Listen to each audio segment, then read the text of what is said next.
Hello friends, welcome to the new episode of my channel. আমি অরিত্র। এখন এই ভিডিওর মধ্যে আমরা তাণ্ডবের ট্রেলার নিয়ে কথা বলবো এবং তার সাথে আরো কিছু লেটেস্ট আপডেটসও দেবো। তো সচরাচর ট্রেলার সিনেমা রিলিজ হওয়ার আগে আসে, বাট এখানে মেকার্সরা আর কি, যেহেতু আপনারা প্রত্যেকে জানেন তাণ্ডবের শুটিং কিছুদিন আগে অব্দি চলেছে আর কি, তো তাই জন্য তারা একদম লাস্ট মোমেন্টে ট্রেলারটা কমপ্লিট করতে পারেনি। সেটা মেকার্সরা জানিয়েও ছিল এবং ফাইনালি ছবি মুক্তি পেয়ে গেছে। ছবি বিশাল চলছেও বাংলাদেশে। তার পরবর্তীতে আজকে আর কি মেকার্সদের তরফ থেকে একটা ট্রেলার ড্রপ করা হয়েছে, যেটা খুবই ছোট আর কি, 1 মিনিটের থেকেও কম আর কি। এবং যেহেতু ছবিটা অলরেডি মুক্তি পেয়ে গেছে এবং ছবিটার বিশাল হাইপ ছিল, ফোরকাস্টটাই বিশাল হাইপ তৈরি করতে পেরেছিল, তাই ট্রেলারে আলাদা করে কোনো প্রয়োজন নেই। বাট এই ট্রেলারটা রিলিজ করে গেছে এবং ট্রেলারটা কিন্তু পার্সোনালি আমার দারুণ লেগেছে। ঠিক আছে, মানে দারুণ, মানে ইভেন আমি বলবো ফোরকাস্টের থেকেও আমি এটাকে এগিয়ে রাখবো। প্রথম যে জিনিসটা আমার খুব ভালো লেগেছে সেটা হচ্ছে একটা জেল ব্রেক টাইপের সিন রয়েছে, যেখানে আমরা দেখতে পাচ্ছি শাকিব খান জেল থেকে হয়তো পালাচ্ছে, এবার সে গার্ডসদের সাথে লড়াই করছে। সেই যে সিকোয়েন্সটা, রায়ান রাফির ছবি মানেই হচ্ছে ওয়ান টেক সিকোয়েন্স থাকবে, সেটা তুফানে বলুন বা তার আগেও সে নিজের ছবির মধ্যে ওয়ান টেক সিকোয়েন্স রেখে থাকে। এবার যারা বাংলাদেশ থেকে দেখছেন, যারা ছবিটা অলরেডি দেখে ফেলেছেন, তারা আমাকে জানান যে এই করিডোর ফাইটটা ওয়ান টেক আছে কিনা। বিকজ আমার অ্যাটলিস্ট দেখে মনে হলো যে ওয়ান টেক টাইপের করছে, বিকজ অনেকটা লম্বা শর্টস কিছু রাখা হয়েছে আর কি, যে শাকিব খান মারছে, লাথি মারছে, সেটা ক্যামেরাটা কাট হচ্ছে না। বাট যেহেতু ট্রেলারে তাদেরকে দেখাতে হবে, তাই জন্য তারা কিছু কাটস করে করে প্রেজেন্ট করেছে। বাট সেই জায়গাটা খুব ভালো লাগছে আর কি অ্যাকশনটা দেখতে।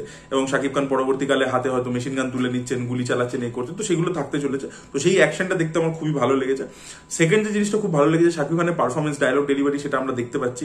এবং সে নিজের ভয়েসের মধ্যে না একটা মডুলেশন করেছে, একটা হাস্কি টাইপের ভয়েস তৈরি করেছে, যেটা কিন্তু বেশ ভালো লাগছে। শাকিব খানকে আমরা তো অভিনয় করতে অনেক ছবিতে দেখেছি, ভালো পারফরমেন্সও সে দিয়েছে, বাট এটাতে একটু ডিফারেন্ট লাগছে। লুকটাও একটা ডিফারেন্ট দিয়েছিল রায়ান রাফি, যে হেয়ার কাটটা দিয়েছিল, এবং তার সাথে এই গলার আওয়াজটা কিন্তু একটা অ্যাডিশন করছে আর কি, বেশ ভালো লাগছে সেটা।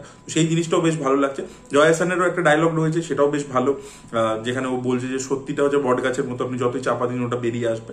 এবং আমরা দেখতে পাচ্ছি যে গল্পটা প্রথমে ফোরকাস্টে দেখে মনে হচ্ছিল যে ওয়ান লোকেশন গল্প হবে, বাট এখানে আমরা দেখতে পাচ্ছি যে গল্পটা বাইরেও বেরোবে আর কি, অন্য লোকেশন ইত্যাদিও আমরা দেখতে পাচ্ছি আর কি।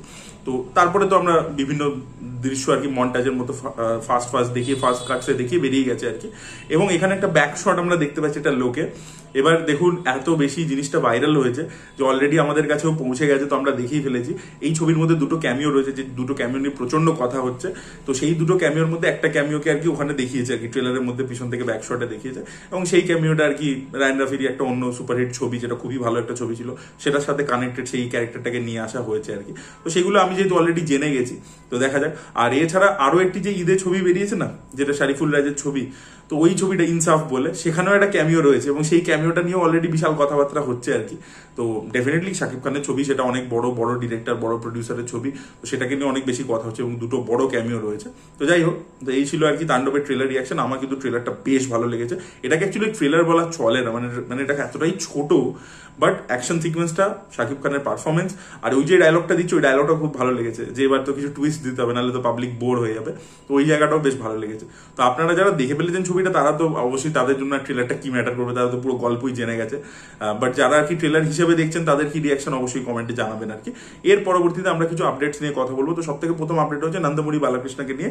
তাকে নিয়ে অ্যাকচুয়ালি দুটো আপডেট রয়েছে। তো তার একটা ছবি আসছে গোপীচাঁদ মালিনীর সাথে। গোপীচাঁদ মালিনী যিনি জাট ছবিটা বানালেন এর আগে, রবিতে যাকে নিয়ে ক্র্যাক বানিয়েছেন, তো তার সাথে আমাদের নন্দমুরি বালাকৃষ্ণকে নিয়েও সে একটা ছবি বানিয়েছিল বীরাসিমা রেড্ডি বলে। তো বীরাসিমা রেড্ডির পরবর্তীতে তারা আবারও কোলাবোরেট করছে এবং তারা একটা অ্যানাউন্সমেন্ট পোস্টার টাইপের ড্রপ করেছে। এটা একটা হিস্টোরিক্যাল অ্যাকশন ফিল্ম হতে চলেছে কিন্তু, হ্যাঁ।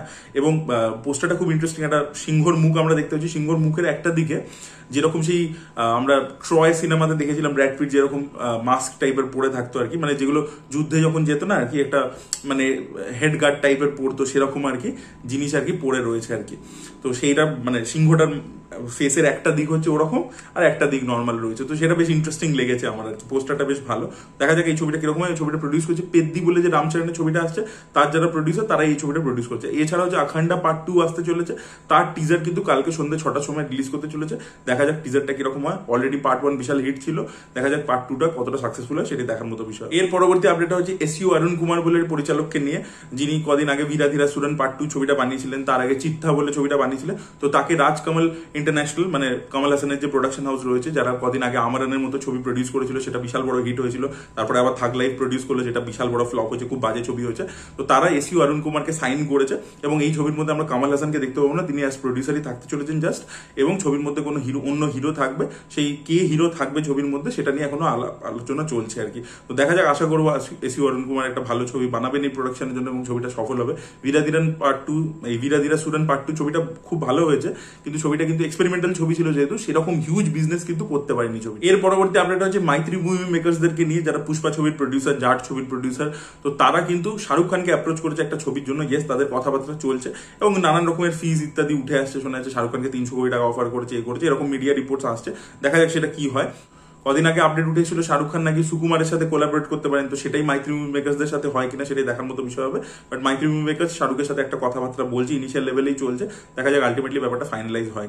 লাস্ট আপডেটটা হচ্ছে শ্রদ্ধা কাপুরকে কেন্দ্র করে। তো শ্রদ্ধা কাপুর লক্ষ্মণ উদ্দেকারের একটা ছবিতে পাঠ করতে চলেছে, তো এটাও একটা বায়োপিক হতে চলেছে। ইয়েস, মারাঠি একজন ডান্সার ভিঠা ভাই, তার ওপর আর কি, মানে খুব খুব ফেমাস একজন মারাঠি ডান্সার, তারই আর কি চরিত্র শ্রদ্ধা কাপুর এই ছবির মধ্যে করতে চলেছে। তো দেখা যাক এই ছবিটা কিরকম হয়। এই ছবিটাও ম্যাডক ফিল্ম প্রডিউস করে নাকি অন্য কোনো প্রডিউসার প্রডিউস করে, সেটি দেখার মতো বিষয় হবে। তো লক্ষ্মণ উদ্দেকার কিন্তু এখন পরপর ছাওয়া বানালেন, খুব সাকসেস পেয়েছেন, হিস্টোরিক্যাল একটা ছবি ছিল, আবারও তিনি কিন্তু একটা হিস্টোরিক্যাল বায়োপিক বানাতে চলেছেন আর কি। দেখা যাক ছবিটা কিরকম হয়। So this were the update guys. আপনাদের কি বক্তব্য অবশ্যই কমেন্টে জানাবেন। এই ভিডিওটা ভালো লেগে থাকলে লাইক করুন, শেয়ার করুন, চ্যানেলটিকে সাবস্ক্রাইব করতে ভুলবেন না। Bye bye.